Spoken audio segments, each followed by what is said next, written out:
అందరికీ నమస్కారం. ఎలా ఉన్నారు? బాగున్నారని ఆశిస్తూ మీ శ్రేయోభిలాషి. ఈరోజు మనం చెప్పుకునే టాపిక్ కోసం అందరికీ తెలుసు, బట్ కొంతమందికి తెలియని వాళ్ళ కోసం ఈ వీడియో. ప్లీజ్ నచ్చితే లైక్, షేర్ అండ్ కమెంట్ చేయండి, దాంతోపాటు సబ్స్క్రైబ్ కూడా. ఇప్పుడైతే మనం వీడియో స్టార్ట్ చేద్దాం. అందరికీ తెలిసిందే బ్రహ్మ యొక్క అవతారం కోసం మనం ఇప్పుడు ఇంకొంచెం డీటెయిల్గా చెప్పుకోబోతున్నాం. పదండి స్టార్ట్ చేద్దాం. విశ్వం మరియు బ్రహ్మదేవుని సృష్టికి సంబంధించిన వివరాలను మనం 4 విభాగాలుగా చెప్పుకుందాం. మొదటిది పరబ్రహ్మ స్థితి, రెండవది సృష్టి ఆవిర్భావం, మూడవది నారాయణుడు మరియు హిరణ్య గర్భం, 4వది బ్రహ్మదేవుని జననం మరియు సృష్టి. మొదటిది పరబ్రహ్మ స్థితి అంటే సృష్టికి పూర్వం ఏమీ లేదు, కేవలం పరబ్రహ్మ మాత్రమే ఉన్నారు. ఆయన స్థితిని ఎలా వివరించవచ్చు అంటే ఆది లేదు, అంతం లేదు, అలాగని మొదలు లేదు, ముగింపు లేదు. ఆయన ఒక పరమ సత్యం. ఆయనకి రూపం లేదు, అలా అని రూపం లేనివాడు కాదు. ఆయన తనంతట తానే ఆవిర్భవించినవాడు. ఆయనలో ఆలోచనలకు మరియు ఇంద్రియాలకు అందనటువంటి స్వచ్ఛమైన చైతన్యం కలిగినవాడు. ఆయన మారుడు, కానీ ప్రపంచంలో వచ్చే ప్రతి మార్పుకు ఆయనే మూల కారణం. రెండవ భాగం సృష్టి ఆవిర్భావం. పరబ్రహ్మ సంకల్పించినప్పుడు మాత్రమే భౌతిక విశ్వం యొక్క సృష్టి ప్రారంభమైంది. పరబ్రహ్మ సంకల్పం ఒక కంపనాన్ని సృష్టించింది. దాని నుండి మొట్టమొదటిగా శబ్దం ఓం పుట్టింది. దీని నుండి మహాతత్వ మరియు 3 గుణాలు పుట్టాయి: సత్వగుణం, రజోగుణం, తమోగుణం. సత్వగుణం అంటే రక్షణ లేదా స్థితికి చిహ్నం, కర్మ లేదా పనికి చిహ్నం అనేది రజోగుణంకి సంబంధించినది, నాశనం లేదా లయానికి చిహ్నం తమోగుణం. ఈ గుణాల కలయిక వల్ల గాలి, నీరు, భూమి, అగ్ని మరియు ఆకాశం అనే పంచభూతాలు ఏర్పడ్డాయి. వీటితో పాటు ప్రకృతి మరియు 5 ఇంద్రియాలు చూపు, వినికిడి, స్పర్శ, రుచి, వాసన ఆవిర్భవించాయి. మూడవ భాగం నారాయణుడు మరియు హిరణ్య గర్భం.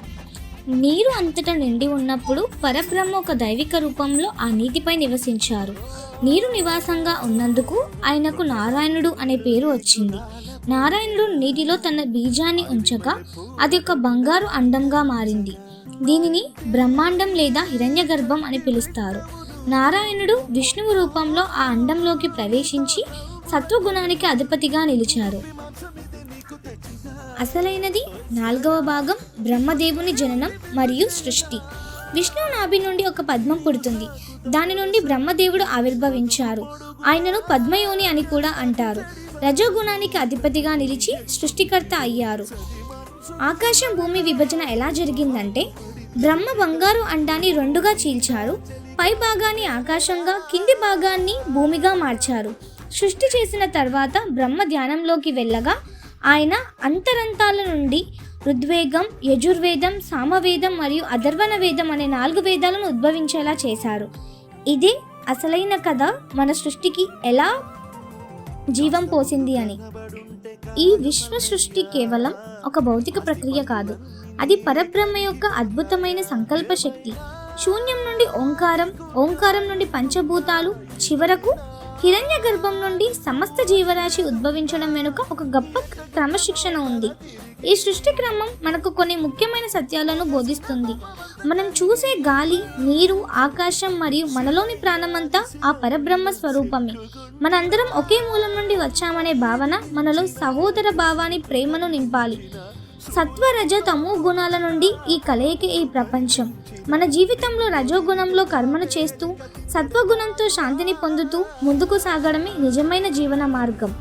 బ్రహ్మదేవుడు సృష్టించిన ఈ విశ్వం నిరంతరం మారుతూ ఉంటుంది. మార్పుని ఆహ్వానిస్తూ సత్యం వైపు ప్రయాణించడమే మానవ జన్మ పరమార్థం.